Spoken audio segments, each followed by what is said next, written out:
这些年来，有没有人能让你不寂寞？后来，我总算。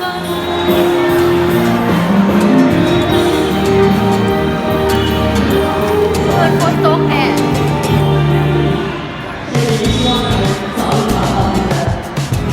แล้วก็ไปซื้อจีนซื้อพานมาตอนนี้ทีมงาน2 คน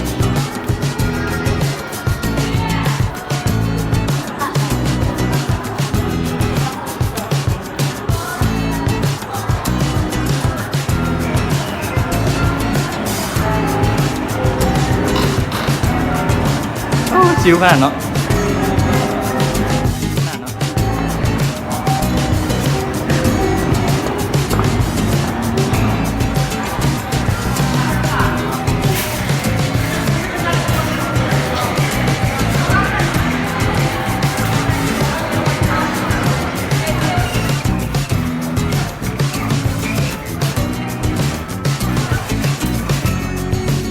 เขาโยนเป็นอย่าง อันนั้นเป็นอย่าง不想原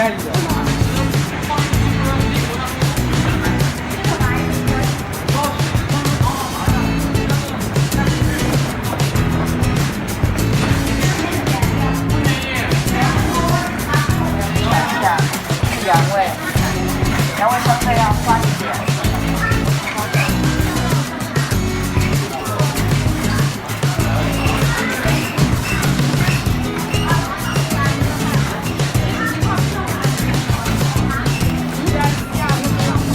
อ้าวแพงแท้ยูหันเก้าหยวน22อย่าซื้อมันแพงเดี๋ยวมันซื้อกับอื่น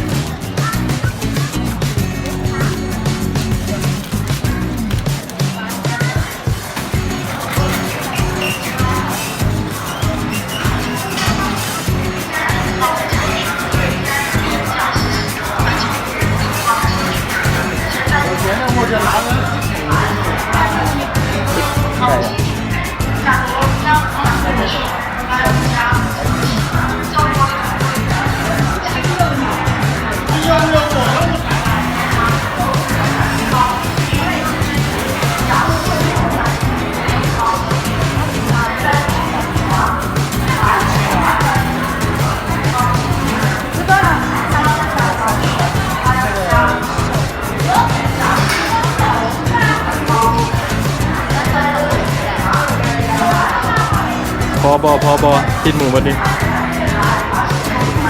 นี่เด้อผู้สั่งนะนี่ผู้สั่งนะ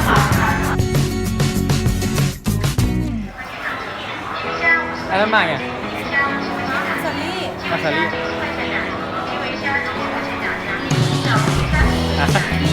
หลี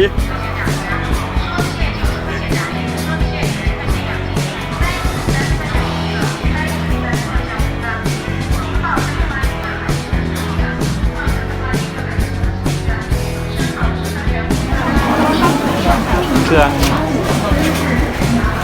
ใส่เงินเองไล่แบบ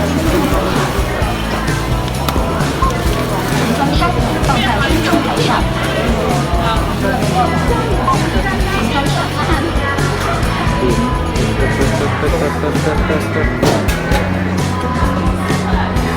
บอยตัวเองยึดเครื่องไปแล้วครับ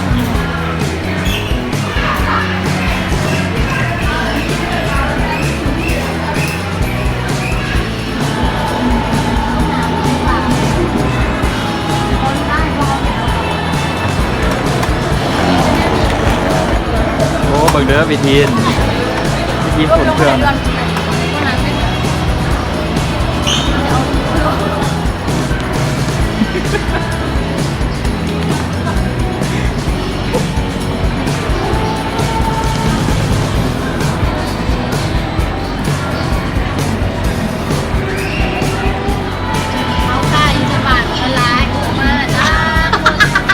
ยินบอ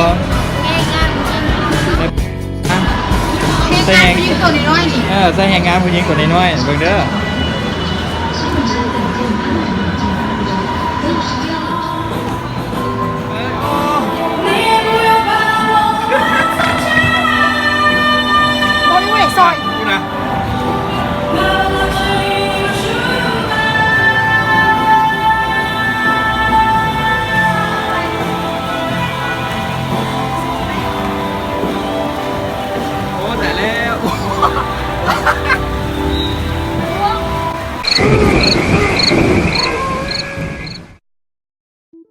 ตั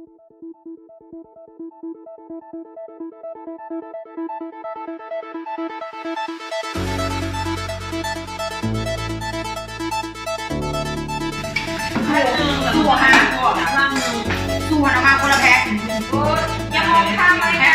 หนึ่งแพ็คหนึ่งอันนี้เหลือ3หมูอ่ะเนี่ยอันนี้ยังหมูอ่ะหนักเลยเพราะว่าไม่ได้เพราะว่าไอ้แกยังหยุดมาที่นั่นปูเมาพี่จะเดาว่าไอโฟนเอาใช่เท่าไหร่อ่ะไลฟ์สดเหรอ ไลฟ์สด ทักกะโลนี่กูกินนะเอากระล้างนะแล้วก็ลวกไม้มันจะกินได้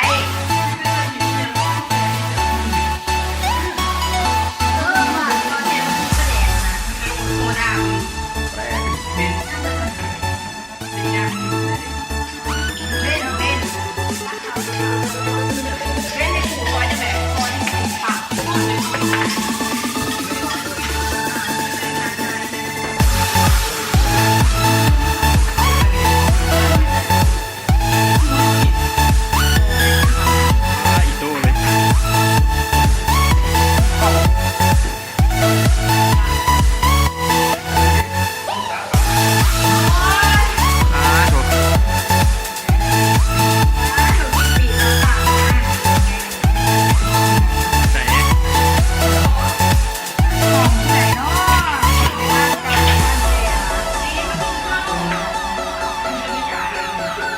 ถูกไหนถูกฝีมือ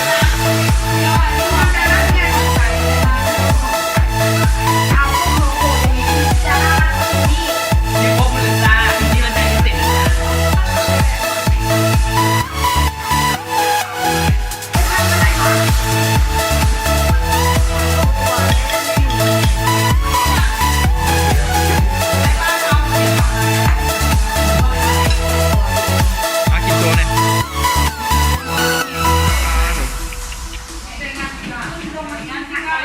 เติมหน้าพี่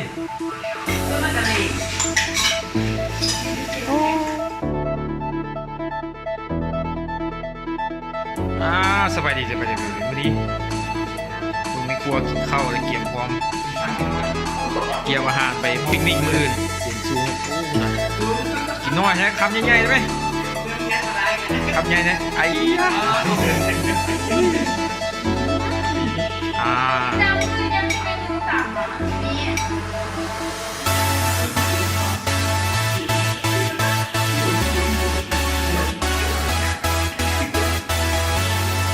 ไม่กลัวยิ้มแน่ไม่กลัวยิ้มลีลางามครับ